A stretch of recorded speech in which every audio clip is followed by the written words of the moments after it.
In the Empire of Rome, every life had a price tag, not in the sense of honor or reputation, but in cold, hard silver. Rome's economy cataloged human beings the way we might record the weight of grain or the measure of wine. In ledgers, contracts, and auction lists, lives were reduced to numbers, measured not in years lived, but in coins exchanged. The figures survive, scattered across inscriptions, letters, and legal codes. A common laborer, strong but unskilled, might be sold for 500 denarii. To us, this is just a number. But in the world of Rome, it represented months of wages for an ordinary soldier. Imagine the calculation. The life of a farmer from Gaul could be purchased for less than the annual salary of the very legionary who might have captured him. Skilled workers, however, were valued like rare commodities. A blacksmith trained in metalwork or a stonemason capable of carving the intricate patterns that adorn temples could cost several thousand denarii. For comparison, a Roman legionary might need over a decade of steady pay to equal the worth of such a man. Knowledge and skill inflated the value of a slave far beyond the worth of a free citizen's wage. And then there were the entertainers. Gladiators, singers, dancers, lives transformed into spectacles. A seasoned gladiator, trained in a ludus and known for victories in the arena, might sell for tens of thousands of sesterces, equivalent to estates of land. The irony was cruel. While some gladiators commanded a high market price, many were purchased cheaply, thrown into combat as expendable fodder. The blood that soaked the Colosseum sand was calculated in silver, even as thousands perished as nothing more than short-term investments. But at the very pinnacle of this grim hierarchy were the intellectuals and the beautiful. Greek philosophers, doctors, and mathematicians were coveted treasures. Cicero himself boasted of the high cost he paid for skilled tutors. Some fetched prices so enormous they rivaled the value of country villas. A philosopher's mind could cost more than acres of farmland. Wisdom, once the highest pursuit of humanity, was auctioned like cattle. Concubines and companions, too, became symbols of luxury. The most beautiful young women were sold at astronomical prices, not simply for service, but as ornaments of status.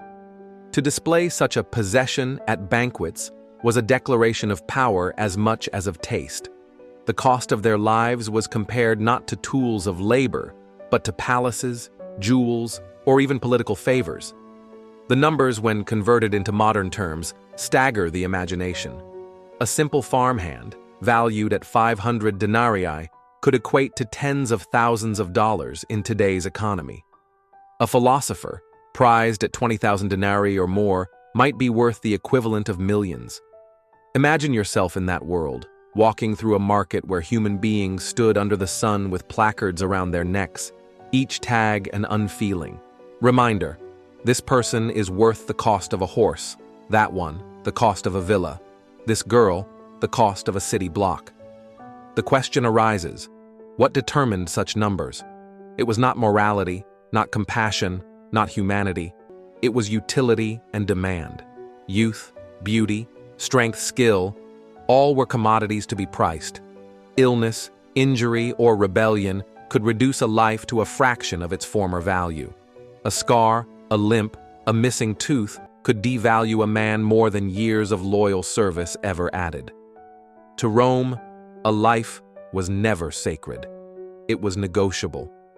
The darker truth is that these numbers masked the hidden price, the cost that could never be measured in silver. Behind every figure was a human story of loss. That farmer sold for 500 denarii. He had a wife who would never see him again. That philosopher sold for the cost of a villa. He once stood in the agora teaching students who believed knowledge was freedom. That child auctioned for the cost of a single purse of coins. He may have been dragged from a burned village, his parents lying lifeless in the ashes of conquest. And yet Rome recorded none of this. For the empire, The true cost was always measured in the clink of coins. Lives were bought and sold with the same casual detachment as livestock, marble, or olive oil. But here lies the haunting paradox. Why were some lives sold for the price of a loaf of bread, while others rivaled the value of palaces?